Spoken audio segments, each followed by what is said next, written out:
사랑하는 성도 여러분, 욥은 고난 가운데서 자신의 의로움을 내세우며 하나님께 원망을 쏟아냈지만 하나님께서는 여러 가지 비유를 통해 욥이 자신의 한계를 깨닫고 하나님 앞에 겸손히 엎드리도록 이끌고 계십니다.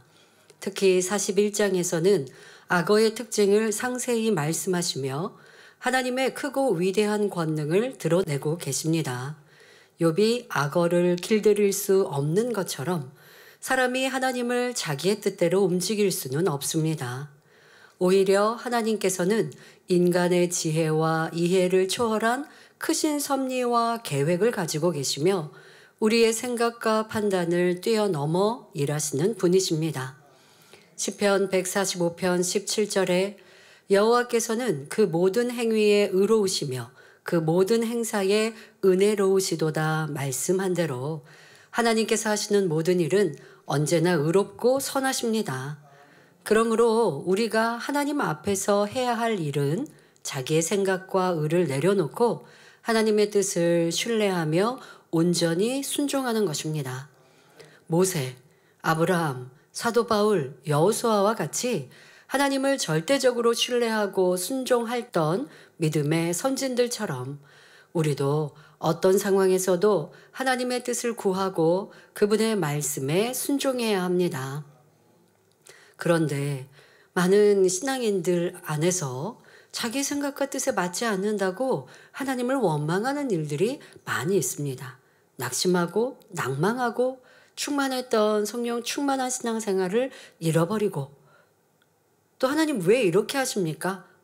특히 여러분 우리 만민의 성도는 절대 하지 않는 표현. 왜 하나님 저를 치셨습니까? 왜 저에게 이런 어려움을 주셨습니까? 하나님은 그런 분 아니십니다. 좋은 것 주길 원하시는 분이에요. 그래서 너희가 하나님이 시험했다라고 말하지 말라고까지 성경은 기록하세요. 그런데 또 성경에 보면 하나님이 시험하셨다라고 하는 그러한 성경 구절도 나오죠. 아브라함과 같이 하나님이 시험하셨다. 이러한 영적인 의미, 왜 하나님은 인생들에게 시험 안 하신다. 또 너희가 어려움을 당할 때 하나님이 시험 주셨다라고 말하지 말라고 하셨는데 왜 시험하셨다라고 기록하시지? 이런 것까지 이 제자는 다 설명하고 있습니다. 그런데 이러한 하나님의 뜻을 알지 못하면 하나님을 믿노라 고백하면서도 주님을 만났다 고백하면서도 주님이 싫어하시는 이러한 표현들을 함으로 도리어 죄의 담을 만들어서 아무리 하나님께 두드리고 외쳐도 응답이 없는데 이 욥이 지금 그런 것처럼 이러한 신앙이라면 얼마나 답답할까요? 내가 응답받지 못하는 이유, 우리 성도님들은 내가 치료받고 응답받지 못하는 이유를 아시죠? 알아요. 그런데 그것을 내가 온전히 하나님의 기뻐하시는 모습으로 변화되지 못해서 죄송할 뿐이지 하나님께 원망하지 않죠. 내가 하나님 말씀대로 살면 마음껏 축복해 주실 텐데 그러지 못하니까 하나님의 축복을 크게 못 받고 있구나.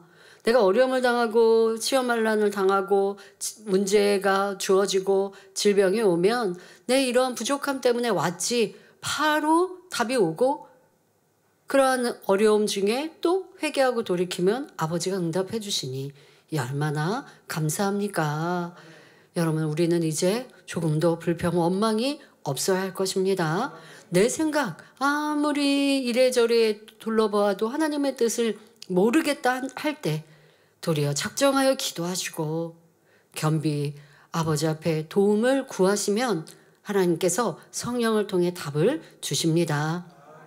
욥도 결국 하나님 앞에서 회개하고 겸손히 나아갔을 때 하나님께서는 그에게 이전보다 갑절의 축복을 주셨습니다. 이제 42장부터 나오게 되죠.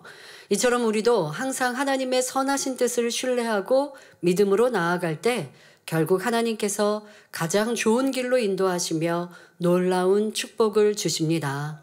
그러므로 선이시며 의로움 자체이신 아버지 하나님을 온전히 신뢰함으로 모든 삶을 그분께 맡겨드리며 온전히 순종하는 성도님들이 되시기를 주님의 이름으로 기원합니다. 지난 시간 욥기 41장 13절 말씀을 다 전하지 못하였기에 이어서 설명하겠습니다. 13절에 그 가죽을 벗긴다라고 표현했는데요. 이는 악어를 자기 소유로 삼으려 한다는 의미로 욥이 하나님을 자기 마음대로 하려 한 것을 말씀하는 것입니다. 또한 누가 그 아가미 사이로 들어가겠는고 하시며 욥이 하나님께 도전하고 감히 맞섰던 것이 무모하고 불가능한 도전이라는 점을 일깨워 주셨지요. 연단을 받기 전 하나님을 경외하고 선행을 이루었던 욥이 어떻게 감히 하나님께 맞서려 했겠습니까? 이는 일부러 알면서 그런 것이 아닙니다. 욥은 자신이 당한 연단이 이해되지 않고 불합리하다고 생각하니 인생의 생사화복을 주관하시는 하나님께 불평 원망한 것이죠. 그래서 저도 왜 신앙인들이 어려움을 당할 때 하나님을 원망하고 하나님이 치셨다고 하실까 말할까 생각해 보니까 이러한 부분이 있는 거예요. 하나님이 이 천지 만물을 창조하셨고 인생의 생사화복을 주관하신다는 건 알아요. 들었어요. 그러니까 인생의 생사화복은 나의 삶도 이끄신다는 거죠. 그리고 성령 충만할 때는 내 삶을 인도해 주세요라고 기도했단 말이에요. 그런데 내 삶에 어려움이 왔어요. 그러니까 이게 이렇게 결국은 하나님이 내게 어려움을 주셨다 이렇게 만들어 버리는 거죠. 그러나 인간 경작을 받아가는 우리는 하나님이 우리를 이끄시고자 해도 내 의지가 있어서 내 뜻대로 살아가고 하나님의 말씀 진리 안에서 벗어난 원수마귀 사단이 좋아하는 죄악 가운데 거하면 하나님의 인도하심이 아니라 원수마귀 사단이 나에게 어려움을 가져다 준다는 것. 이거는 모르면 되겠습니까? 이걸 알아야죠. 하나님이 나를 주관하시나 내가 하나님의 뜻대로 살지 않으면 인도하심을 받을 수 없다는 것. 또 내 의지로 비진리와 죄악을 선택하면 하나님의 인도하심이 아니라 원수마귀 사단이 나를 주관한다는 것. 이것 또한 알아야 불평 원망이 없겠는데 지금 욥 또한 하나님은 분명히 알아요. 믿어요. 인정했어요. 그 위대하신 하나님, 사람의 모든 걸 다 아시는 하나님, 인도하시고 이끄시고 화도 재앙도 내리시고 복도 주시는 하나님, 그렇게 하나님을 다 아는데 내게 임한 이 화, 어려움, 재앙은 하나님이 내리셨다. 이렇게 되는 거죠. 그런데 하나님이 이유 없이 내리신 거기 때문에 불평하고 원망하고 하고 있는데 이 불평 원망은 뭐예요? 있을 수 없는 무례한 것이고 악을 바라는 것이에요. 그러니까 알면서 그러고 있는 게 아니라 무의식적으로 불평과 원망이 나오고 악을 바라고 있는데 그 근본을 따지다 보니까 나름대로 하나님을 인정하지만 이거는 하나님을 온전히 알고 인정하고 연계의 법칙을 안다라고 할 수 없는, 그러니까 무지한 욥이다라고 우리가 제목 안에서도 넣은 것처럼 이러한 일들이 곳곳에 있는 것이고, 여러분들의 삶 속에서도 하나님을 의뢰하거나 하나님께 맡기거나 하나님 앞에 답을 찾는다고 하지만 이러한 모습은 없었는지, 얼마나 어리석고 무지한 모습인지 알아야 합니다.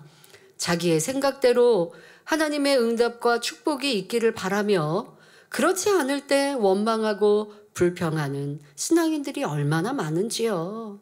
나름대로 충성하고 기도하였으니 하나님께서도 축복 주시기를 기대했는데 원하는 대로 되지 않으면 하나님은 너무하신다 생각하기도 합니다.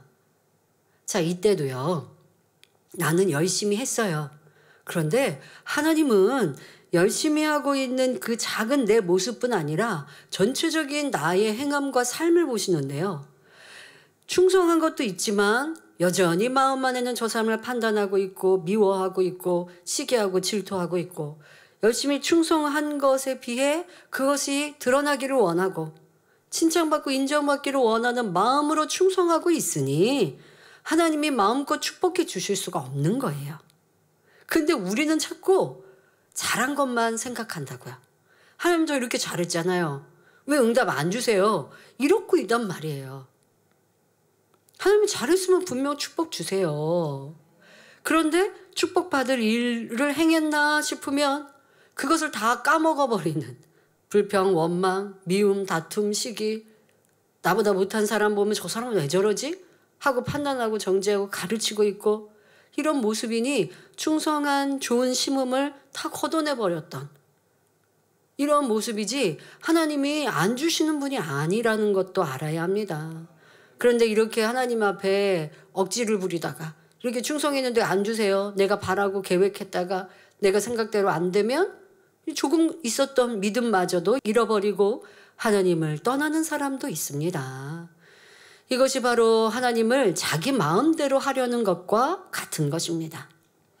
그러면 우리가 하나님의 마음을 소유하고 간구와 기도에 응답받기를 원한다면 어떻게 해야 할까요?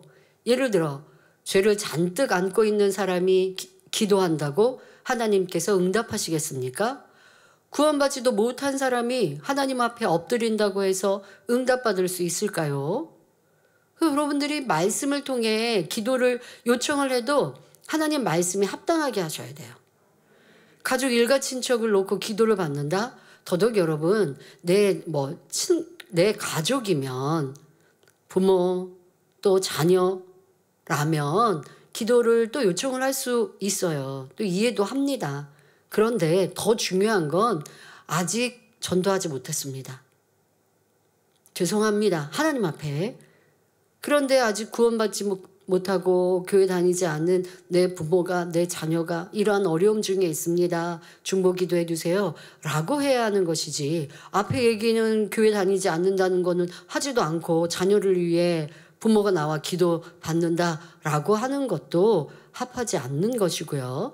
근데 부모 자녀는 또 그나마 이해가 하겠는데 여러분들이 무슨 일가 친척 사돈의 팔촌까지 하는 건 그건 여러분들이 정말 사랑이 많아서인가?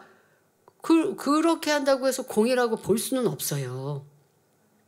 가족 일가 친척에 대하여 먼저 전도하고 먼저 힘써 여러분들이 구원의 길로 이끌어가고 그리고 그들에 당한 어려움을 위하여 어찌하면 해결받기를 여러분 스스로 기도하셔도 족한 것이지 우리 교회 목사님 기도 받으면 응답 빨리 돼 이렇게 하고 여러분들이 억지스럽게 기도 받는다고 되는 것이 아니지요. 또 막힌 죄담이 있으면 죄담을 헐어야 할 것이고 지금 말씀드린 대로 먼저 구원이 우선인 것이지 구원받지 못하는 일하고 하나님을 부르지 않았는데 큰 어려움을 당했으니까 세상 사람들 중에도요 어려움을 당하면 어디에서 하나님을 들은 바가 있어서 하나님 저 좀 도와주세요 그런다고요. 그런다고 하나님은 응답하지 않으신다는 것입니다. 성경 구약과 신약을 보면 분명히 말씀하고 계십니다. 시편 66편 18절에 내가 내 마음에 죄악을 품으면 주께서 듣지 아니하시리라 했고 야고보서 4장 2절 3절에 너희가 얻지 못함은 구하지 아니하며 구하여도 받지 못함은 정욕으로 쓰려고 잘못 구함이니라 말씀했습니다. 하나님이 기뻐하시지 않는 죄악이나 욕심을 품고 기도하면 응답받을 수 없다는 말씀입니다. 반대로 시편 34편 12절부터 17절을 보면 하나님을 만나는 방법과 길에 대해 말씀하십니다. 먼저 생명을 사모하고 장수하여 복받기를 원하는 사람이 누구뇨? 라고 물으십니다. 성도 여러분, 여러분은 생명을 사모하십니까? 잠시 있다가 사라질 육적인 생명이 아니라 영원한 생명을 사모합니다. 그렇다면 내 혀를 악에서 금하며 내 입술을 괴사한 말에서 금할지어다. 악을 버리고 선을 행하며 화평을 찾아 따를지어다 라고 그 길을 알려주십니다. 또한 여호와의 눈은 의인을 향하시고 그 귀는 저희 부르짖음에 기울이시는도다. 의인이 외침에 여호와께서 들으시고 저희의 모든 환난에서 건지셨도다 라고 말씀하십니다. 결국 혀를 악에서 금하고 입술을 거짓에서 금하며 악을 버리고 선을 행하며 화평을 추구하는 삶, 바로 이러한 삶이 하나님께 응답받는 길이라는 말씀입니다. 지금까지 여러 차례 말씀드린 것처럼 하나님은 의 가운데 계신 분이기 때문에 오직 의인만이 하나님을 소유하며 그분과 동행할 수 있습니다. 자, 여기에서 표현도 여러분 정확하게 이해하셔야 돼요. 의인만이 하나님을 소유하며 그분과 동행한다 라는 표현은 그럼 의인이 아니면 구원 못 받는다는 말인가? 아니에요. 의인이 아니어도 내가 회개하고 돌이켜 죄를 버리기 위해서 노력하는 이들이라면 아직 온전한 의인이 아니어도 하나님께서 구원의 길을 열어주시고 또 때때로 응답해 주십니다. 하지만 하나님을 소유한다? 하나님과 하나다? 이거는 의인이어야 가능한 것이고 또 그분과 함께하는 게 아니라 동행한다? 이거는 또 다른 거거든요. 함께하는 것과 동행은 다르거든요. 이렇게 동행할 수 있는 대상은 의인이어야 합니다. 성경을 보면 하나님께서는 에녹을 비롯해 친히 인정하시는 의인과 함께 하시며 그들과 동행해 주셨습니다. 동행은요, 항상 함께 하는 거예요. 함께 한다라고 하는 것은 대부분의 시간을 도우시고 또 바라보시며 집중해 주시지만 동행한다는 건 항상 일거수일투족 나와 함께 하시면서 지키시고 보호하시고 복 주신다라는 더 가까운 의미이지요. 자, 이 사실을 명심하여 자기 보기의 의인이 아니라 하나님께서 인정하시는 의인이 되시기를 바랍니다. 교회를 이렇게 이끌어 나가다 보면 나는 이렇게 충성하고 수고하고 애썼습니다. 교회에 공헌했습니다. 라고 말하는 경우도 있었습니다. 그러나 사람들이 볼 때는 때로는 그 공헌에 대해서 어느 부분, 일부분은 인정할 수 있어요. 본인이 자랑하고 드러내고 하는 것만큼은 아니어도 일부분은 인정할 수 있어요. 그런데 인정하는 공헌에 비하여 그 외에 교회나 하나님 나라를 너무 힘들게 어렵게 하고 해치는 일들도 많았어요. 그러면 이 사람은 칭찬을 받을 수 있나요? 칭찬받을 수 없어요. 자신은 이제까지 내가 교회를 위해 헌신한 그 부분을 얘기할 거예요. 그런데 그 부분보다 더 많은 것들이 교회를 해롭게 했거든요. 그러면 어떻게 해야 될까요? 잠잠해야죠.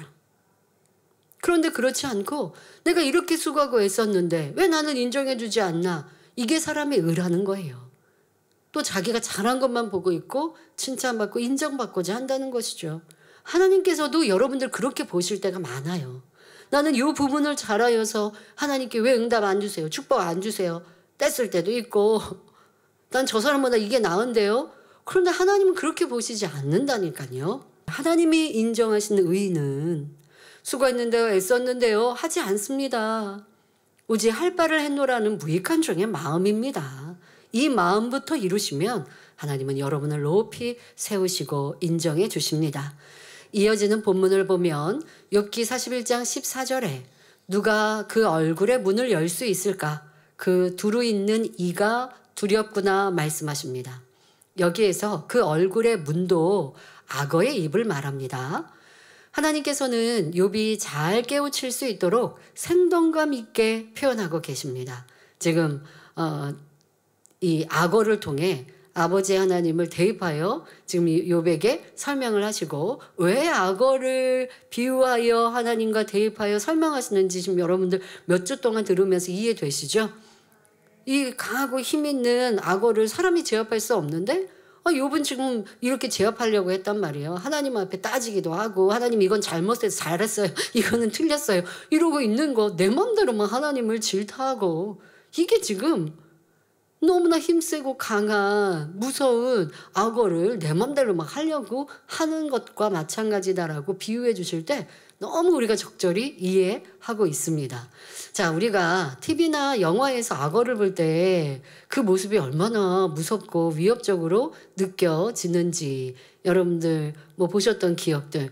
요즘에는 이제 악어라고 해도 뭐 동물원에서 키우는 악어 보면 뭐 무섭게 안 느껴지는데 악어가 입을 벌릴 때 보이는 뾰족하고 날카로운 이빨. 자, 근데 그게 이빨이 이렇게 이 주둥이에 둘려 있죠. 네. 굉장히 면적이 크게 이 이빨이 둘러 있단 말이에요. 하나님께서는 그 두루 있는 이라 이것을 표현하고 계십니다. 즉 하나님께서는 누가 그 무서운 이빨들이 빙 둘러있는 악어의 턱을 벌릴 수 있겠느냐라고 물으시는 것입니다. 입 안에 있는 무서운 이빨들로 인해 누구도 그 입을 열 수 없음을 비유적으로 표현한 것이지요. 하나님께서 이 말씀을 통해 욥에게 깨우쳐 주시는 의미는 무엇일까요? 악어의 입을 여는 것이 두렵고 불가능한 것처럼 하나님의 문, 곧 하나님께로 나아가는 길도 욥으로서는 두려움이며 열 수가 없다는 것을 알려주고 계십니다. 즉 하나님의 문을 열고자 하는 욥의 그 방법과 길이 틀렸다는 것을 말씀하시는 것입니다. 하나님의 마음, 하나님께로 나아가는 길이 무섭고 두려운 것이 아니라 욥이 하나님의 마음 문을 열고 욥이 하나님께로 가는 응답의 문을 열고 하나님께로 향한 길에 가는 그 방법, 욥의 방법이 잘못되었다는 것이지요. 물론 욥은 평소에 하나님께 제사드리며 열심히 하나님을 섬기고 경외하는 삶을 살았던 사람입니다. 욥기 23장 11절 12절에 내 발이 그의 걸음을 바로 따랐으며 내가 그의 길을 지켜 치우치지 아니하였고 내가 그의 입술의 명령을 어기지 아니하고 일정한 음식보다 그 입의 말씀을 귀히 여겼구나라는 그의 고백에서 이를 잘 알 수 있지요. 그러나 욥의 마음속 깊은 곳에는 항상 두려움이 자리 잡고 있었습니다.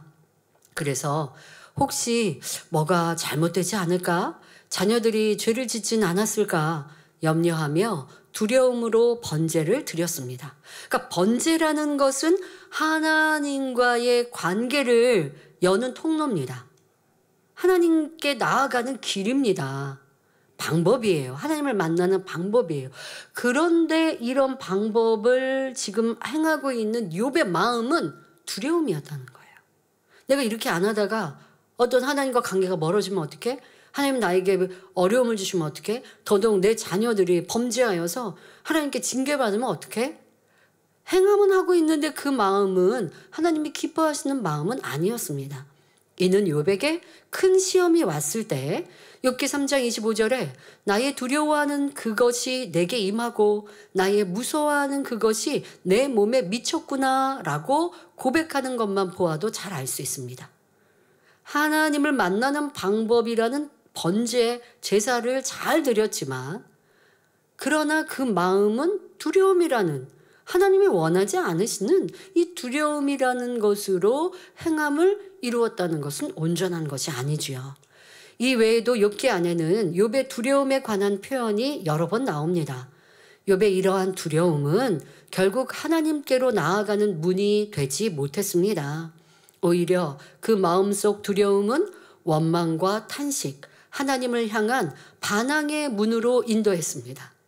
그러니까 지금 평안할 때는 하나님과 만나는 그 길, 하나님을 만나는 방법인 번제와 제사의 선택을 잘했지만 마음 안에 아직 그 근본의 악도 있고 하나님이 원하시는 그런 진리의 마음, 성결한 마음이 되지 않은지라 그 안에서 오는 두려움이라는 것이 항상 있어서 번제라는 방법을 선택했지만 하나님께로 온전히 나아가지 못했어요. 그래도 구약시대 하나님께서는 그러한 욥을 그래도 착하다라고 인정하시고 복을 주셨어요.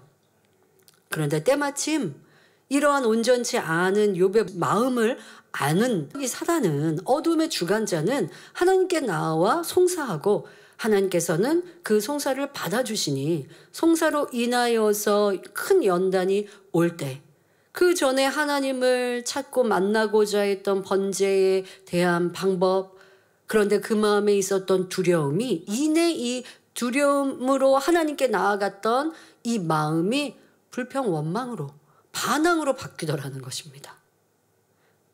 우리도 삶 속에 보면 저 사람 전에 열심히 했는데 충성했는데 왜 하루아침에 이렇게 사람이 돌변했지? 라고 깊이 생각해 볼 때가 있어요. 그러면 충성하고 또 이렇게 성실하게 일하기는 했는데 마음을 할례하지 않았습니다. 근데 그것만이 아닙니다. 할례하지 않았으나 충성하면서 뭔가 왜 나는 인정 못 받지? 나는 왜 이러지? 아니면 왜 저 사람과 나를 비교하면서 좀 불평의 마음을 누르고 있었어요. 가지고 있었어요.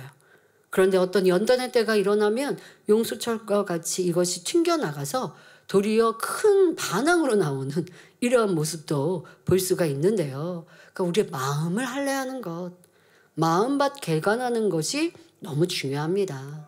하나님은 겉모양의 형식만 보시는 분이 아니라 우리의 마음을 받기 원하시고 우리의 마음의 행함들 모든 것들이 온전하기를 바라시며 결국 또 마음에 있는 것이 이렇게 여러 가지 시간과 환경으로 드러난다는 것을 알아야 합니다.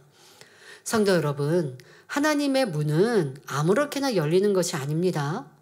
요한일서 3장 21절 22절에 사랑하는 자들아, 만일 우리 마음이 우리를 책망할 것이 없으면 하나님 앞에서 담대함을 얻고 무엇이든지 구하는 바를 그에게 받나니 이는 우리가 그의 계명들을 지키고 그 앞에서 기뻐하시는 것을 행함이라 말씀합니다. 자기 양심에 꺼릴 것이 없고 하나님의 계명들을 지키며 하나님을 기쁘시게 하는 행함, 바로 이것이 우리가 하나님의 문을 열 수 있는 길입니다. 하나님의 그 마음에 들어갈 수 있는 길, 하나님의 응답의 문을 여는 길, 여러분 이것을 우리는 정확히 잘 알아서 그 길로 가야 하지요. 우리 하나님은 어디에 계십니까? 하나님은 말씀 자체이시며 진리이시고 의와 선 가운데 계시는 분이십니다. 또한 하나님은 신령과 진정으로 드리는 예배 가운데, 중심의 찬양과 기도 가운데, 빛과 사랑 가운데, 순종 가운데 임재하십니다.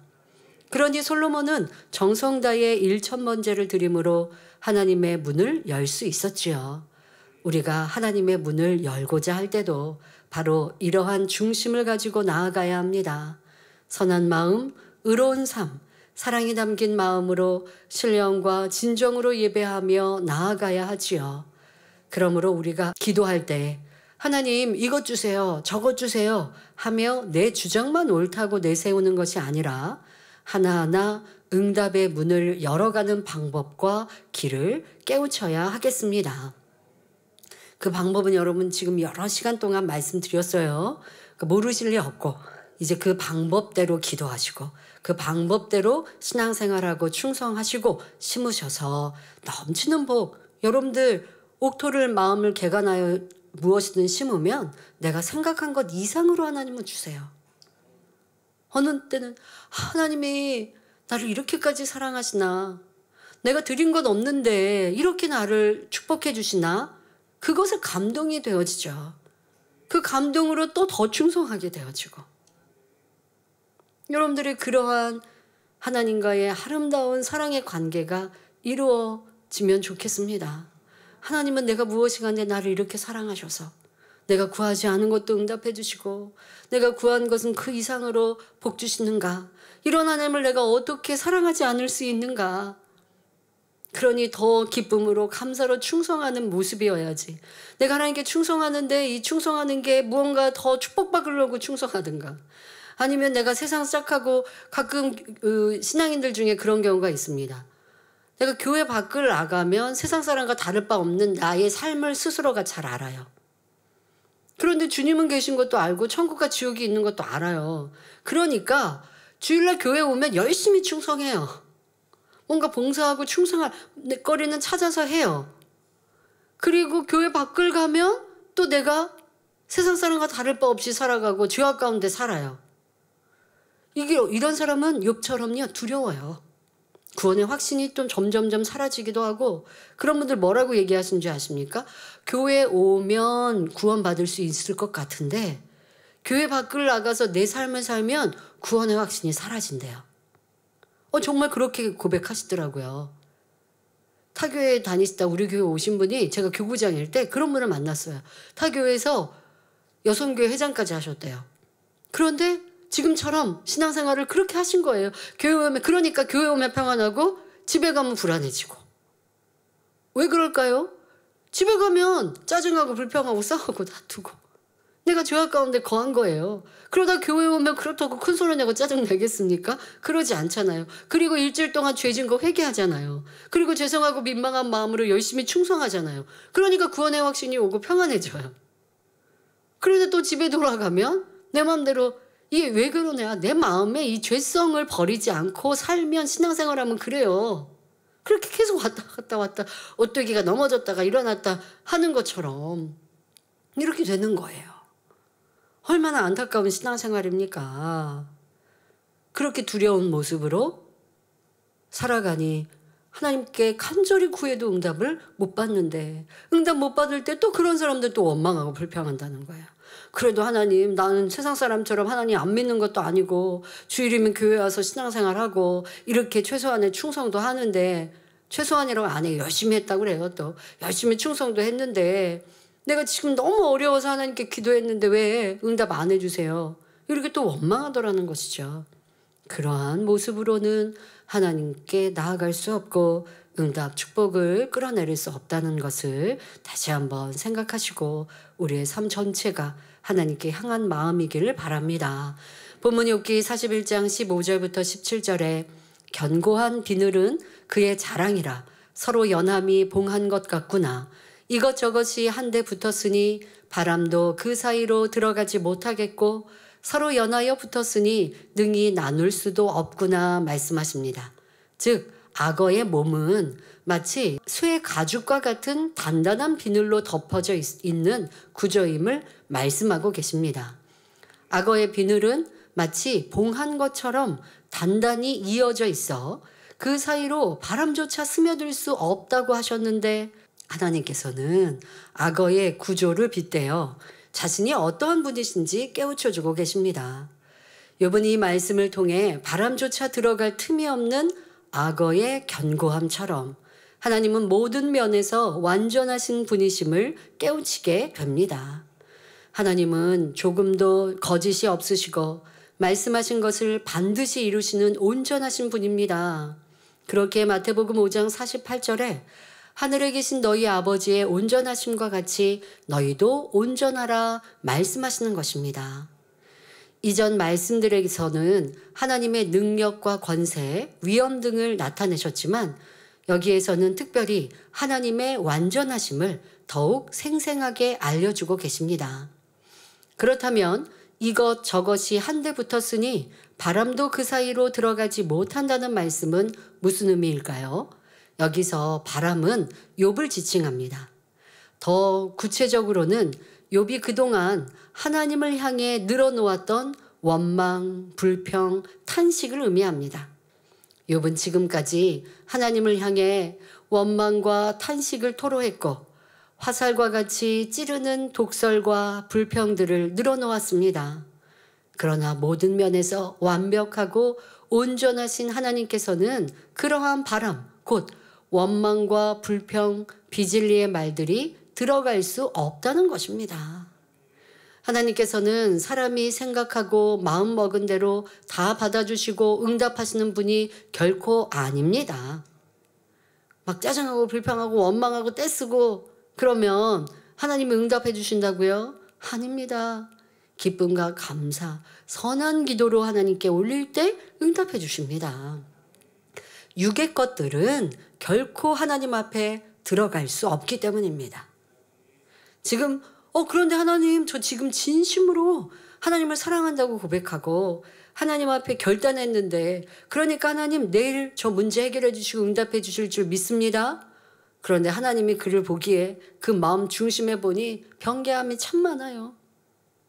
그러니 하나님은 그 모든 걸 아시니까 응답 못 해주시는 것이죠. 하나님은 영이시기에 오직 영적인 것을 통해서만 우리 마음이 하나님과 이어질 수 있습니다. 하나님께서는 외모를 취하지 않으시고 중심을 보시는 분입니다. 겉으로 드러나는 모습은 아무리 훌륭하게 일했을지라도 그 마음에 진리와 선이 없다면 하나님께서는 그것을 칭찬하시거나 아름답게 생각하지 않으십니다. 안과 밖이 모두 진리로 온전하게 채워져야 하나님께서 받으시는 것입니다. 그러니 하나님께서는 아무리 사랑하는 사람이라도 그가 죄를 지으면 결코 그냥 넘기지 않으십니다. 10번 잘하고 1번 죄를 짓는다 해도 그 죄를 가볍게 여기지 않으십니다. 예를 들어 하나님께서 다윗을 얼마나 사랑하시고 기뻐하셨습니까? 그의 용맹과 믿음, 그리고 하나님만을 섬기고 사랑하는 중심을 너무나 사랑하셨습니다. 그런데 그 다윗이 밧세바라는 여인을 취하고 그녀의 남편 우리아를 전쟁터에서 죽게 만들었을 때 하나님께서는 진노하십니다. 이제 네가 나를 업신여기고 햇사람 우리아의 철을 빼앗아 내 철을 삼았은즉 칼이 내 집에 영영이 떠나지 아니하리라 하시며 다윗을 엄중히 책망하셨고 큰 징계를 내리셨습니다. 그 결과 원수마귀에게 송사거리를 내어주셨으므로 다윗이 밧세바를 통해 낳은 아이는 죽었고 그 일 이후로 다윗의 집안에는 분쟁이 끊이지 않게 됩니다. 아들들 사이의 갈등과 다툼은 결국 살인으로 이어졌고 심지어 아들 압살롬은 반역을 일으켜 아버지를 죽이려 군대를 이끌고 추격하기까지 합니다.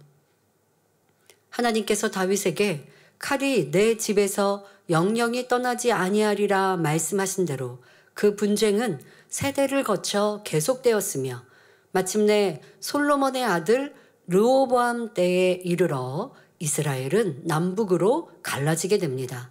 북이스라엘과 남유다로 분열되었습니다. 우상숭배와 하나님을 거스리는 죄악의 역사들이 계속해서 반복되지요. 이 비극적인 역사는 열왕기 상하, 역대 상하에 잘 기록되어 있습니다. 이처럼 우리가 원수마귀에게 회방거리를 내어주면 그 틈을 타서 가정과 공동체, 나라에까지 파괴적인 역사가 일어난다는 사실을 알아야 합니다. 그렇게 하나님의 크신 사랑을 받았던 다윗조차 간음과 살인이라는 죄를 범했을 때 하나님께서는 외면하셨다는 사실입니다.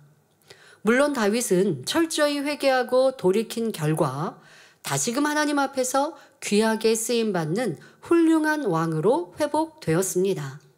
열왕기상 15장 5절에 다윗이 햇사람 우리아의 일 외에는 평생에 여호와 보시기에 정직히 행하고 자기에게 명하신 모든 일을 어기지 아니하였음이라 하여 다윗은 평생에 단 한 번 죄를 지은 것으로 기록되어 있습니다.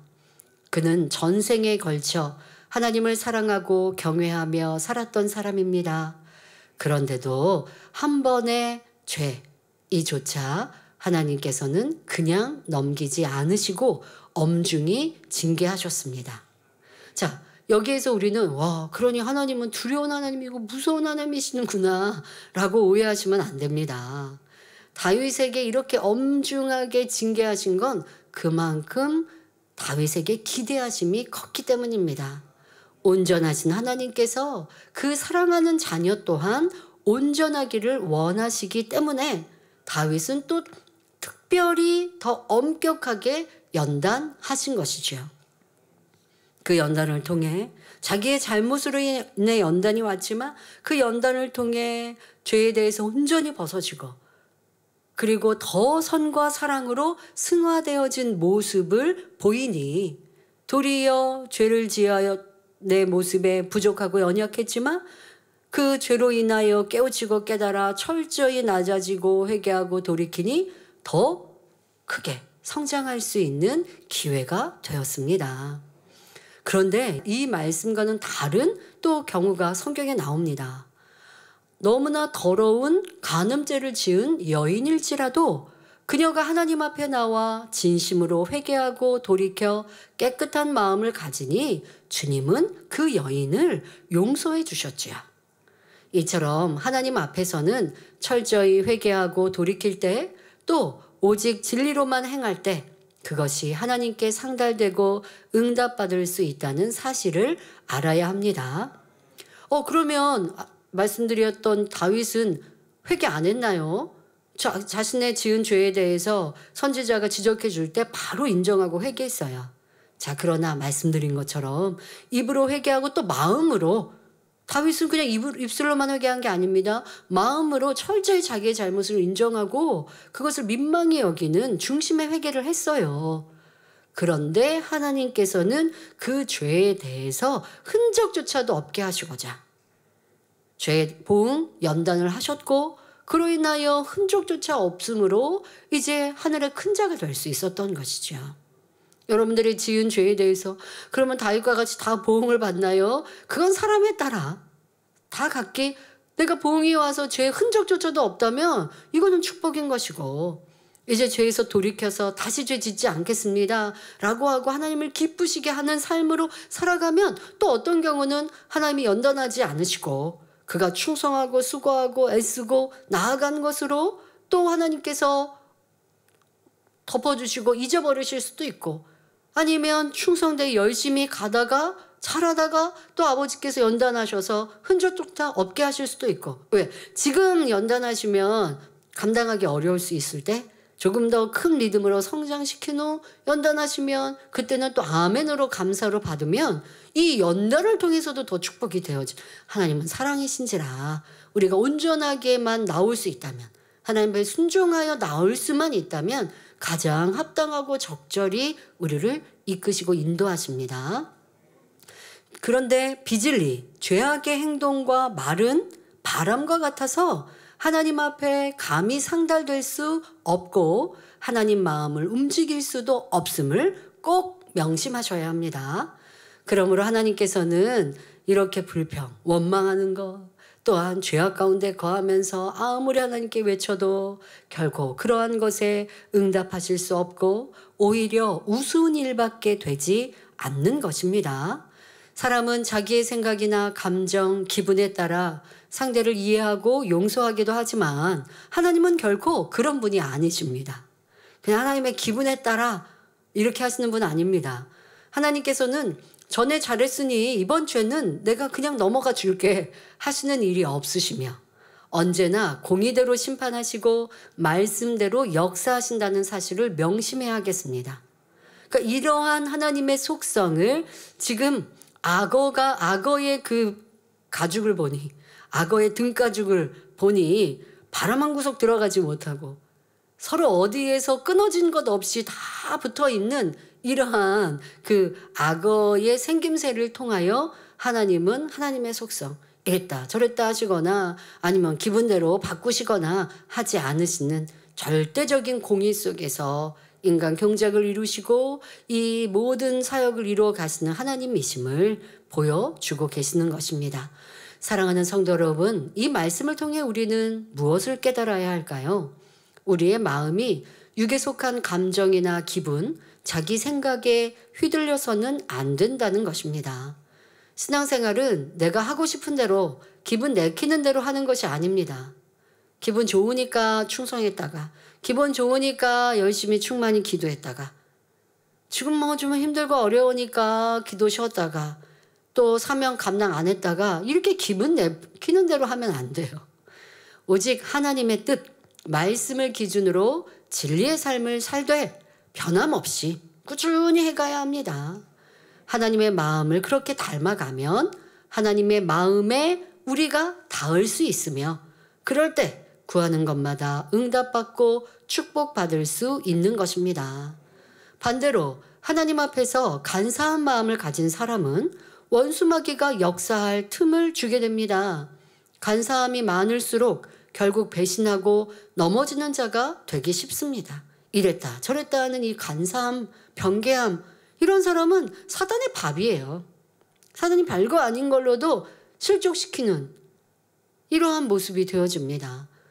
그러니까 여러분들, 우리가 충성할 때도요, 신앙생활하고 천국 가기까지도요, 때로는 힘들 때도 있고 어려울 때도 있고 일을 하기 쉬울 때도 있고 안 할 때도 있고 함께하는 사람이 나와 맞을 때도 있고 그렇지 않을 때도 있어요. 어떠한 이유로도 우리는 하나님께 대한 열정이 식어지거나 하나님에 대한 마음이 변기해서는 안 됩니다. 이러니까 잠깐 쉴게요. 저러니까 잠깐 멈출게요. 아니, 저 사람한테 기회 주고요. 저는 좀 뒤로 물러설게요. 이게 저 사람이 싫어서 불편해서이면서. 그러면서 다른 말로 이렇게 내 변개함과 간사함을 바꿔서는 아니 되어지지요. 그러므로 항상 자신의 마음을 잘 살펴 하나님 마음 담기를 힘쓰며 진리와 성령의 열매를 맺어 하나님을 기쁘시게 하는 삶을 살아야겠습니다. 결론을 말씀드립니다. 사랑하는 성도 여러분, 디모데전서 6장 16절에 오직 그에게만 죽지 아니함이 있고 가까이 가지 못할 빛에 거하시고 아무 사람도 보지 못하였고 또 볼 수 없는 자신이 그에게 존귀와 영원한 능력을 돌릴지어다 라고 말씀한 대로 하나님께서는 빛 가운데 거하시며 영원하고 온전한 분이시며 온 우주를 다스리시는 영광을 받기에 합당한 분이십니다. 또한 하나님은 영이시기에 우리가 오직 영의 마음과 순종으로 나아갈 때만 응답하십니다. 따라서 육적인 말과 행동은 하나님께 상달되지도 않으며 그에 대한 응답도 받을 수 없습니다. 우리가 하나님께 응답을 받으려면 영이신 하나님의 깊은 마음 가운데로 나아가야 합니다. 골로새서 2장 3절에 그 안에는 지혜와 지식의 모든 보화가 감추어 있느니라 말씀한 대로 깊고 넓은 하나님의 마음 안에는 우리에게 필요한 모든 것, 능력과 지혜와 지식이 담겨 있기 때문입니다. 누구든지 하나님의 깊은 마음 가운데로 들어가면 그 안에서 무수한 보화를 캐낼 수 있습니다. 이를 위해서는 히브리서 10장 22절 말씀대로 오직 참 마음과 온전한 믿음으로 하나님 앞에 나아가야 합니다. 즉 하나님의 마음을 움직이고 응답의 문을 열 수 있는 열쇠는 바로 참 마음과 온전한 믿음입니다. 참 마음이란 거짓이나 변개함이 없는 깨끗하고 진실한 마음, 다시 말해 영의 마음을 의미합니다. 그리고 온전한 믿음이란 우리가 참 마음을 이루었을 때 하나님께서 위로부터 주시는 영적인 믿음이며 하나님의 마음과 뜻을 헤아려 순종함으로 하나님을 기쁘시게 하는 믿음을 의미합니다. 하나님께서 자녀들을 연단하시는 목적 또한 참 마음과 온전한 믿음을 이루게 하시려는 데 있습니다. 그 과정이 때로는 힘들고 어려울 것도 아시지만 우리가 믿음으로 이길 때 주어지는 영광과 상급이 심히 크기 때문에 우리를 연단하시는 것이지요. 이 세상을 살면서 받는 연단의 시간은 천국에서 누릴 영원한 시간에 비하면 너무나 짧습니다. 그러므로 어떤 연단 앞에서도 낙심하지 말고 기쁨과 감사함으로 승리하며 믿음이 성장하는 계기로 삼으시기 바랍니다. 그리하여 참마음과 온전한 믿음으로 하나님의 깊은 마음 가운데로 나아가 응답과 축복을 마음껏 누리며 모든 삶을 통해 하나님께 영광 돌리는 성도님들이 되시길 바랍니다. 할렐루야. 전능하신 사랑의 아버지 하나님, 이 시간 기도받는 모든 성도님들을 위해 안수하여 주옵소서. 전국 전 세계 하나님의 자녀들 위해 시공간을 초월하여 역사하여 주시옵소서. 믿어지는 믿음을 주시고 부정적인 생각과 의심의 세력을 물리쳐 주옵시며 모든 시험 환난도 물리쳐 주옵소서. 머리부터 발끝까지 오장육부, 뼈 마디마디, 온몸의 신경, 조직, 세포 등 성령의 불로 태우시고 근본의 빛으로 역사하여 주옵소서. 예수 그리스도의 이름으로 명하노니 원수마귀 사단아, 모든 질병, 균, 연약함아 물러가라. 빛이여 임하라. 모든 불치, 난치병도 성령의 불로 태워 깨끗게 하여 주옵소서. 말라리아를 비롯한 모든 풍토병도 물리쳐 주옵소서. 감기, 기침, 열, 몸살, 독감 등 각종 유행성 질병도 다 물러가라. 어떠한 질병도 틈타지 않게 지켜 주옵소서. 각종 암과 전이된 것, 에이즈, 백혈병, 뇌졸중, 고혈압, 저혈압, 심장병, 폐병, 위장병, 당뇨, 부인병, 피부병, 갑상선 질환과 모든 염증도 깨끗게 하여 주옵소서. 소아마비, 중풍, 관절염, 디스크도 온전케 하여 주옵소서. 요통, 두통, 신경통을 비롯한 모든 통증은 사라질지어다. 간질, 자폐증, 우울증, 조울증, 공황장애, 노이로제, 치매 등 모든 정신질환도 물러가라. 모든 마비된 것도 풀어지고 일어나 걷고 뛸지어다. 눈도 잘 보이게 하옵시고 귀도 잘 들리게 하여 주옵소서. 소경은 눈을 뜨고 귀머거리는 들으며 벙어리는 말할지어다. 각종 사고 후유증도 깨끗게 하시고 부러진 뼈도 붙여 주옵소서. 화상 입은 것도 온전케 하시고 화기야 물러가라, 열도 물러가라. 아버지 흉터나지 않게 역사하여 주옵소서. 마약을 비롯하여 각종 약물과 독극물 중독도 깨끗함을 입을지어다. 죽은 신경과 세포가 살아나며 죽은 자도 살아나게 하여 주옵소서. 잉태의 축복도 주시기를 원합니다. 예수 그리스도의 이름으로 명하노니 원수마귀 사단아 하늘 공중 권세 잡은 악의 영들아 물러가라. 그의 사자들도 물러갈지니라. 이 땅의 악한 영, 더러운 영, 거짓되고 간사한 영, 이간질하고 미혹하는 모든 어둠들은 물러가라. 모든 흉악의 결박을 풀고 어둠아 물러가라. 빛이여 임하라. 아버지 하나님, 부르짖어 기도할 수 있는 능력을 주시고 죄를 버리고 성결될 수 있는 능력을 주옵소서. 영혼이 잘됨같이 범사에 잘되게 하시고 가정의 복음화도 이루어 주시기를 원합니다. 한 주간도 모든 사고와 재앙으로부터 지켜주시고 불통이 없는 형통한 삶을 살 수 있도록 축복해 주옵소서. 성령의 불담으로 천군 천사와 주님의 불꽃 같은 눈동자로 모든 하나님의 자녀들과 가정, 일터, 사업터를 지켜주시기를 원합니다. 학생들에게 지혜와 명철을 더하시고 공부할 수 있는 뜨거운 마음과 열정도 더하여 주옵소서.